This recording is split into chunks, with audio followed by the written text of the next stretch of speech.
Thank you very much, Ray. I don't think I can compete with that. All right, that was theatrical. Instead, I would like to go a bit beyond the comments that both of my colleagues have made and suggest not only that Israel is no ally, but also that it is actually not a friend because it does actual damage to the United States through using its considerable access to Congress and the media to promote policies that are good neither for the United States nor for Israel. I'm sure you've all heard the expression that a friend does not let a friend drive drunk. Well, the United States has been driving drunk for quite some time, and that dangerous behavior has to some extent been encouraged by Israel and its many supporters in Washington. Israel might or might not have been an actual enabler of the disastrous American invasion of Iraq, but it is undeniably true that American officials extremely close to the Israeli government were behind the rush to war and the forgery of phony intelligence that fed the process. If the United States goes to war with Iran in the near future, it will not be because Tehran actually threatens America. It will be because Israel and its powerful lobby in the U.S. have succeeded in creating an essentially false casus belli to mandate such action. Prime Minister Benjamin Netanyahu, who once commented that 9/11 was good for Israel, has repeatedly sought to commit our government to draw red lines that would narrow options for the White House and de facto require it to take action with the military against Iran. Congress is meanwhile advancing legislation that would commit the United States to intervene militarily in support of a unilateral Israeli attack, meaning that Israel could easily be empowered to make the decision on whether or not the U.S. goes to war. Nothing relating to Israel is quite like the U.S. interaction with other countries. Delinda and Janet have outlined the dollar costs and special financing arrangements that go to support Israel, measures that are not in place for any other nation.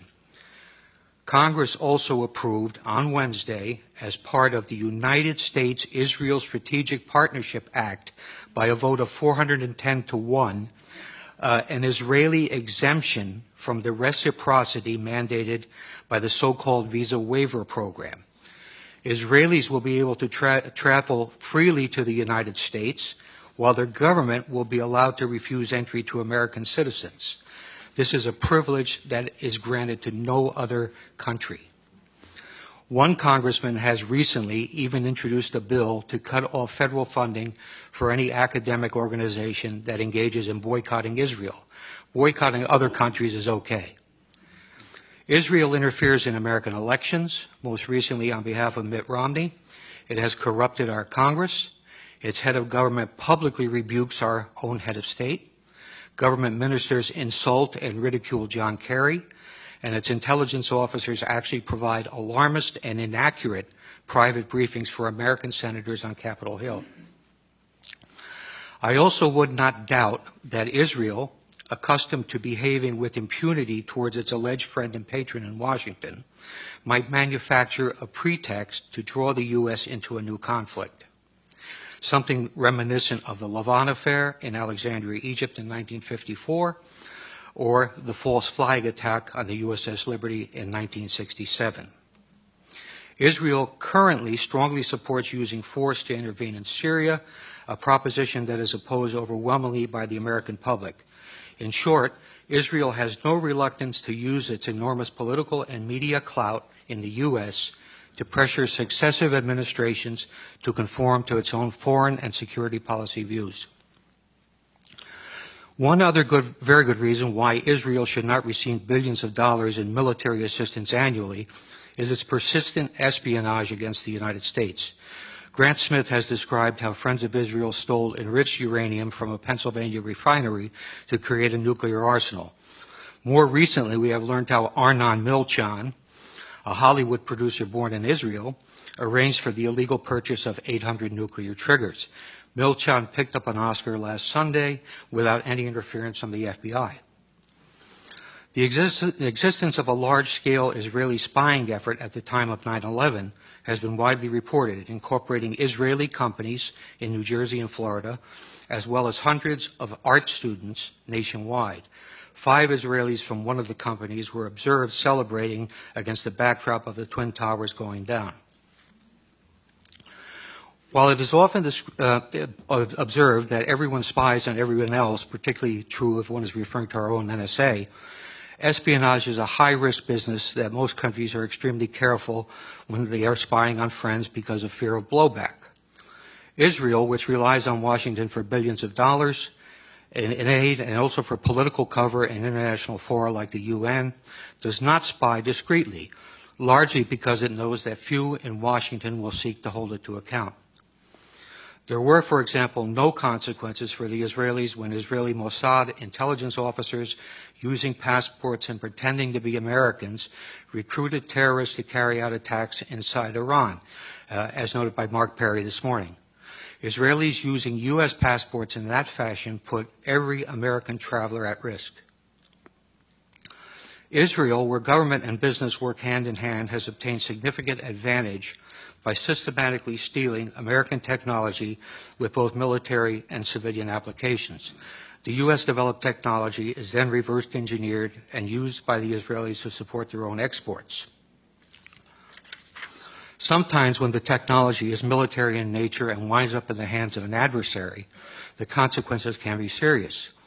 Israel has sold advanced weapon systems to China that are believed to incorporate technology developed by American companies, including the Python 3 air-to-air missile and the Delilah cruise missile. There is evidence that Israel has also stolen Patriot missile avionics to incorporate into its own Arrow system, and that it used U.S. technology obtained in its Lavi fighter development program, which was funded by U.S. taxpayers, to help the Chinese develop their own J-10. The reality of Israeli spying is indisputable. I might cite the names of Jonathan Pollard, Ben Ami Kaddish, Stuart Nozet, and Larry Franklin as spies for Israel have been caught, but they are only the tip of the iceberg. Israel always features prominently in the annual FBI report called Foreign Economic Collection and Industrial Collection. The 2005 report states, Israel has an active program to gather proprietary information within the United States.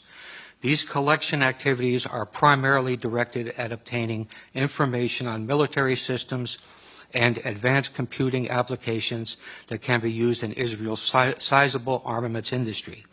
It adds that Israel recruits spies, uses electronic methods, and carries out computer intrusion to gain the information. A 1996 Defense Investigative Service report noted that Israel has great success stealing technology by exploiting the numerous co-production projects that it has with the Pentagon.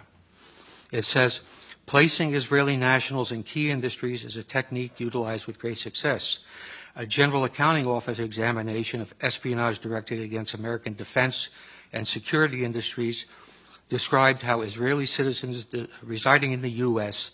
had stolen sensitive technology to manufacture artillery gun tubes, obtained classified plans for reconnaissance systems, and passed sensitive aerospace designs to unauthorized users.